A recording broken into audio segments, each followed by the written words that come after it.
मेरे देश की सबसे बड़ी आवश्यकता ही यही है कि हिंदुस्तान का हर नागरिक राष्ट्र की अवधारणा से अभी परिचित नहीं है और राष्ट्र की अवधारणा से अपरिचित होने का दुष्परिणाम इस देश ने पिछले सैकड़ों वर्षों से भुगता है।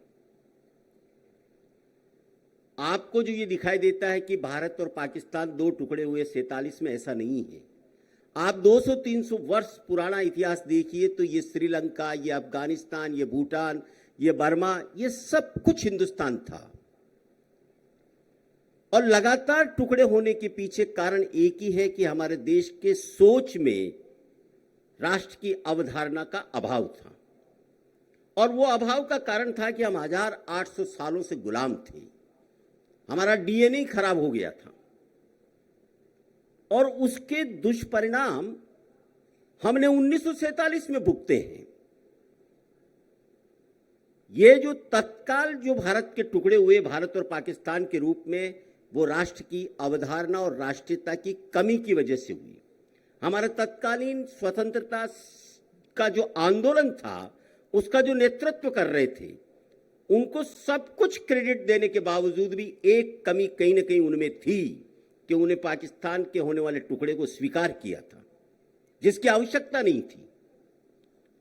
तो राष्ट्र की अवधारणा पिछले 70, 80, 100 साल से जो संगठन पैदा कर रहा है, उसी का परिणाम है कि इस देश में आज से 3 महीने पहले सेक्शन 370 एक झटके से समाप्त हो गया और पूरा देश तालियों से उसका स्वागत कर रहा था।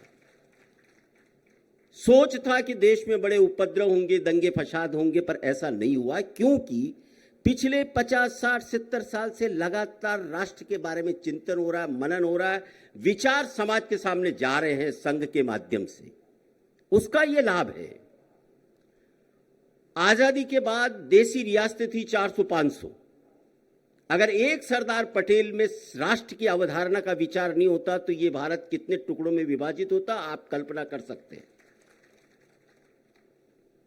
एक सरदार पटेल राष्ट्र की अवधारणा के साथ उन सारी देसी रियासतों को एक साथ इकट्ठा करता और एक भारत वर्ष के रूप में इस देश को विश्व के सामने प्रस्तुत करते हैं। मेरे देश में जो इस राष्ट्र की अवधारणा का कंसेप्ट, एक विचार प्रवाह धीरे धीरे समाज में फैल रहा है।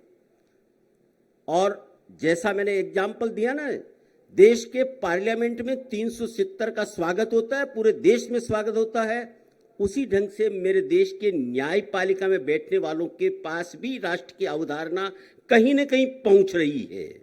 और उसी का परिणाम है कल का परिणाम। राष्ट्र की अवधारणा, राष्ट्रीयता का विचार अगर देश के हर नागरिकों में, देश को चलाने वाले हर वर्ग में पहुंच जाएगा तो फिर इस देश के सामने कोई संकट नहीं। कहीं ना कहीं ब्यूरोक्रेट्स में भी इस विचार को डालने की आज आवश्यकता है। वो अभी थोड़ा दूर है इस खेल से। उनको मिलने वाली ट्रेनिंग इंस्टीट्यूट मसूरी में इस प्रकार के भाषण होने चाहिए। इस देश में बहुत अच्छा इंटेलेक्चुअल व्यक्ति और विद्यार्थी निसंदेह हमारे देश के IIT, IIM और एम्स में पढ़ता है, पर वहां भी राष्ट्रीय भावना और राष्ट्र चिंतन का अभाव है। उसको बहुत अच्छी एजुकेशन दी जा रही है और उसी एजुकेशन का प्रभाव है कि देश के बड़ी बड़ी मल्टीनेशनल कंपनीज में हमारे यहाँ के निकलने वाले IIT और IIM के प्रोडक्ट की डिमांड है। अच्छा जॉब मिल रहा है और वो अच्छा जॉब प्राप्त करने के लिए तत्काल विदेशों में जा रहे हैं। इसलिए जा रहे हैं कि उनके पास राष्ट्र की सोच नहीं है। इस गरीब मुल्क ने उनके ऊपर लाखों करोड़ रुपए खर्च किए, तब वो एम्स का MBBS बनता और आप चुपचाप विदेश चले जाते हैं सेवाएं देने के लिए। कोई सोच नहीं। इस सोच को डेवलप करने के लिए हमारे ये जो उच्च शैक्षणिक संस्थान है, वहां पर इस भावना को, इस विचार को गंभीरता के साथ रखने की आवश्यकता है। तो हम इस देश के इंटेलेक्चुअल का जो उपयोग मल्टीनेशनल कंपनीज के माध्यम से जो विकसित राष्ट्र कर रहे हैं, उसको रोक पाएंगे। आप सब शिक्षक हैं और शिक्षक ही देश में राष्ट्र की अवधारणा को पैदा करने वाला व्यक्ति होता है। और इसलिए हमारी जिम्मेदारी है कि अगर राष्ट्र की अवधारणा या राष्ट्रीयता की देश में कमी है तो उसके लिए कोई एक जिम्मेदार है तो वो शिक्षक है। मैं शिक्षकों से बार बार यह आह्वान करता हूं कि आप अपने क्लासरूम में वेद वंदना के साथ साथ राष्ट्र वंदना के स्वर को भी गूंजाते रहे,